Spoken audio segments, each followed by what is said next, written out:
Hey y'all, it's your boyfriend Brandon, aka Beamer, and today we're talking about third spaces. Let's get into it.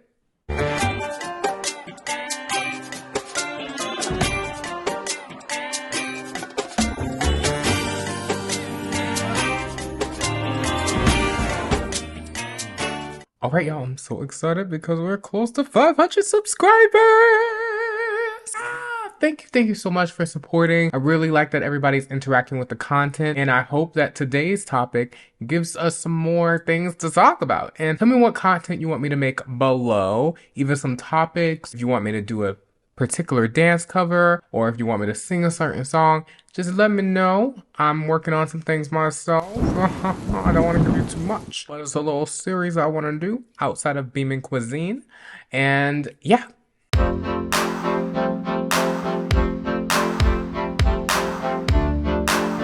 So what are third spaces? Third spaces are informal public places where people connect outside of their homes, which is the first place, and workplaces, which is the second place. So third spaces are parks, libraries, coffee shops, community centers, and they foster belonging, reduce stress, and encourage social interaction. So according to the Project for Public Spaces, communities with thriving third spaces report 15% higher life satisfaction. And globally, countries like the Netherlands show 20% lower loneliness rates than the US. So why did I think of this topic today? I've been thinking about this topic a lot lately, especially since COVID. I've realized that we really don't have that many third spaces, and I feel, especially in America, that people are very much now introverted than they ever been before. Now, I think that's also a lack of third spaces and a lack of places where you can go that are free 99, like parks, okay, libraries, coffee shops you have to pay, community centers you don't, but there's not that many, especially being in New York City and any other major city in the US since COVID.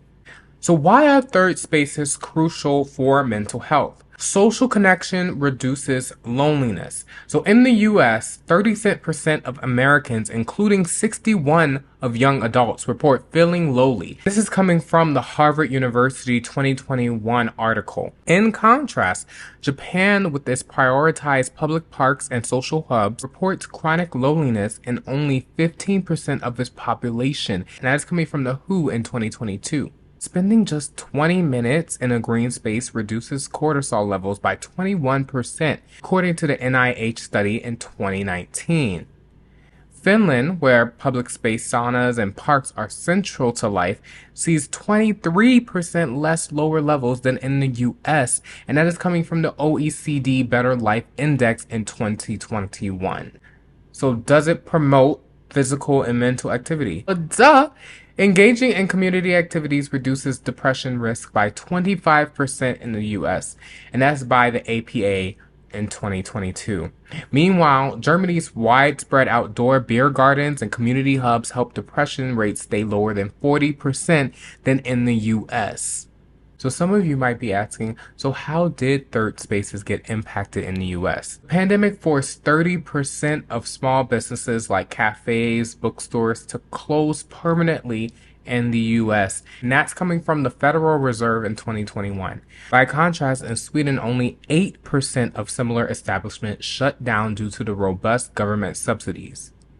And that's coming from the EU Business Council in 2022. Then we have the rise of mental health issues. Now, the CDC reported a 25% increase in anxiety and depression in the US during the first year of the pandemic. We had a lot of small businesses, which usually hold a lot of third spaces because they're not necessarily there to make money. They're there to build community, which helps them make money, right? If 30% of small businesses all throughout the US closed down during the pandemic permanently, we just lost 30% of our community spaces, right? 30% of where we actually get to engage and have fun and talk and learn from each other. Clearly, loneliness played a part of it, but also you have to think about the mental health issues that caused people as well. I know for myself, I used to walk down the street of New York or Philadelphia, and I would run into people and just talk, talk, talk, and then we'd be like, "Oh, let's hang out," and there was places to hang out. But now I'm barely outside like that. And there's not that many places to go because every time I have to go somewhere, I'm usually spending way more money than I have, right? And in New Zealand, where green spaces remain open with safety measures, mental health issues only rose by 6%. So, as you heard, I lived in New York. I actually was in Atlanta when the pandemic actually first hit. I was doing a show called On Your Feet at the Aurora Theater, and we closed. I mean, we actually stayed open for a good amount of time. And then I remember March 15th, 2020, they said, you got to go. We were on the news as the only theater that was actually doing anything until we literally got shut down, okay? And that was from the government. They shut it down. But after being in Atlanta for a couple weeks, then things started opening back up. And it was not like regular things. It was like strip clubs and bars. And I was like, what is going on? We about to die. And y'all over here clapping your booty cheeks together? That's crazy. I didn't really feel safe, and I felt like a lot of things were happening, and just the environment and the people that I was actually connected with, it just started to shift. And so I was like, I don't like this. There's literally nothing happening here. I'm not really making any money. So at least let me go to somewhere where I know the people and I know there is a community and I know I can count on people if need be. So I ran right back to New York, and New York was very quiet.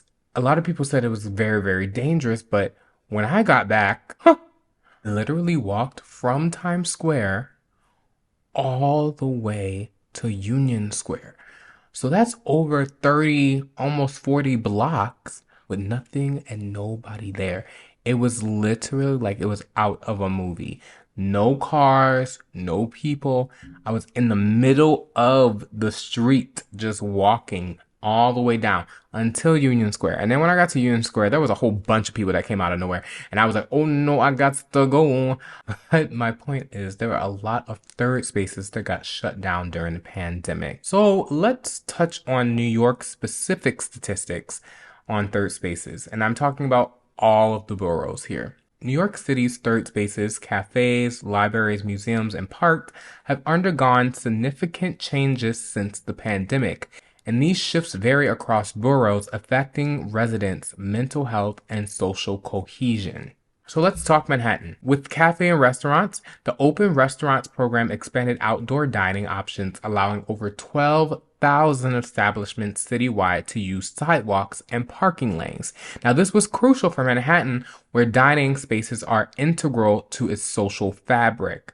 And that is from the NYU Wagner 2023. Libraries and museums, while iconic cultural institutions like the Met and NYPL, branches have reopened, and many continue to face reduced visitor numbers due to the lingering safety concerns. Then we have the Bronx. So when it comes to cafes and restaurants, the borough's lower density of restaurants meant fewer businesses could benefit from the outdoor dining programs. Womp womp. And with the libraries and museums, Bronx Public Library branches resumed in-person services while digital resources continued to serve as vital lifelines for residents during the closures. Now let's move on to Brooklyn. Brooklyn has seen a surge in new restaurant openings, signaling a restaurant renaissance post the pandemic. And that is from Eater NY 2021, whereas the libraries and museums, Brooklyn Public Library branches now fully operate, providing a mix of in-person and online services. We're going to touch on that in a second. Queens. The Open Restaurants program was a lifeline for Queens, particularly in food-centric neighborhoods like Flushing. And in the libraries and museums, well, Queens Public Library branches have resumed full services with additional focus on underserved communities. And then when it comes to Staten Island adopted two outdoor dining setups, though its suburban layout posed challenges compared to like denser boroughs. And their local libraries reopened, helping alleviate feelings of isolation by offering in-person events and resources. Now, why do we think that is? Why do you think that it is differing from borough to borough? Well, New York has always kind of had this problem ever since like the 70s and 80s when they had the migrations of each borough and how they really tried to separate communities and especially people of color. Of course, the Bronx kind of got the short end of the stick when it comes to everything because it's the Bronx and the stereotype of the Bronx is always like, oh, it's burnt buildings and they don't have any money and there's always a lot of violence. But there's just as much violence that happens in Brooklyn. However, Brooklyn is more gentrified than the Bronx. And because of that reason, that's why they have the surge of new restaurants opening. And then when it comes to Queens, Queens is kind of like you have your fun, but it's very family oriented. So that's why for them, they are focused on underserved communities because a lot of the underserved communities live in Queens. If you want to have a family, you will live in Queens. If you want to have like peace and quiet, but you can get to a little bar here and there, Queens is your place. Of course, they had challenges while compared to any other borough because Staten Island, even though it is close, it is far. You have limited ways to get there and to get back into the city. So people are not really going out to Staten Island for that much, nor is there a lot of people doing content on Staten Island. You don't really hear people say, oh, come to Staten Island and try that. You don't. You don't have that. Eventually that's going to change. But as of right now, Staten Island is for people that really want to be really secluded and away from everything, but not as close as Queens. They want to be like really far away and they want you to like try to reach them. It's kind of like living in Long Island. Long Island is a suburb, like a real suburb that's for most New Yorkers very far. And Staten Island is kind of like the borough that's very far. So what were the mental health impacts of New Yorkers? Well, it increased anxiety and depression. Nearly 50% of New Yorkers in households that lost employment income during the pandemic reported anxiety and depression symptoms and social isolation. With fewer accessible third spaces, many New Yorkers experience heightened feelings of loneliness. The vulnerable populations, including young adults and seniors, were particularly affected. There's been a bunch of initiatives like the Open Restaurant Program, who not only supported businesses, but also created new gathering spaces for safe social interaction, and that contribute to positive mental well-being. So why is third spaces more crucial for major cities like NYC? In dense urban areas like New York City, third spaces are not just amenities, right? They're essential for survival. Residents rely on these spaces for mental health, community connection, and cultural engagement. I mean, if you don't really have that, you really just have a bunch of capitalism running around in New York because either you're pimping yourself out or getting pimped out because of the entertainment industry, or you're pimping out products and technology in the financial district. There's really nothing else that's really moving and jiving here if you don't have community, if you don't have connection, and you're not learning from each other's culture. It's just a cold city, right? It's just a cold city. Urban neighborhoods with fewer green spaces report 33% higher rates of anxiety. And in countries like Canada have shown that investments in urban green spaces can reduce stress-related health issues by 15%. And that was the statistics from Canada in 2022. What's the call to action? What can we do to change this? What's the tea? What's the gag? I think personally that we need to look outside of the US. Look at global leaders like Denmark and New Zealand, where they purposely invest in third spaces that leads to happier and healthier communities. And if you have happier and healthier communities, that's going to help businesses. That's going to help bring in more tourists because there's more to do. There's more things to experience outside of just food and eating. It's going to lead to New York bring back its culture, right? So how do we do that? We advocate for funding. Urge local officials to prioritize funding for third spaces in your community. Support more local businesses. frequent cafes, restaurants, bookstores that serve as vital community hubs. Now, there's not that many right now, but if we go to our local bookstores and we just huddle all in there and then we just take over, people are going to realize that, hey, bookstores are selling like hotcakes again. Oh, I need to open one up. Oh my God. Let me get on that. Let me get my bag. Same thing with cafes. Now, restaurants, I think that we're good on restaurants. I think we have enough restaurants, but we do need more cafes that are free 99. Because if you think about Starbucks, and how they had that ban where you couldn't just sit there and do your little work, you have to buy something. And a lot of Dunkin' Donuts don't even have sitting areas anymore, then you realize that we don't really have places like that. All the cafes that I knew, and that's not just in New York, that's in LA, that's in Atlanta, that's in New Orleans, that's in, all the places that I've lived. I realized that there is a decrease in places where you don't have to spend a dime to be there. And then promote public health. So if we encourage proper sanitation and safety measures to ensure third spaces remain open and accessible, we won't really have that many health crises. That's what I want to give up to for our overseas countries, is that they really, really took the pandemic seriously. And they were kind of looking at us like it was a joke. And the thing is, I feel like they had more privileges than we did here in the US because of how they were maintaining their health while still taking care of their mental health as well. I think the minute that the US was like, okay, you don't really have to wear your mask anymore, we messed up. Because New York, especially New York, we were fine. We were fine with wearing masks. And then the minute people were like, we don't have to wear a mask anymore, oh my gosh, it was chaos. And then people got really antsy and people hated it. But you know who didn't hate it? Mother Nature. Mother Nature was loving us, okay? She was not giving us the crazy that she's giving us right now. Because the South had a whole Arctic freeze layover is wild.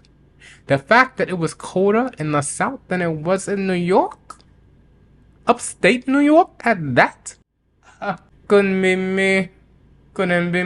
I want y'all to tell me what y'all think about third spaces. Have y'all really thought about third spaces?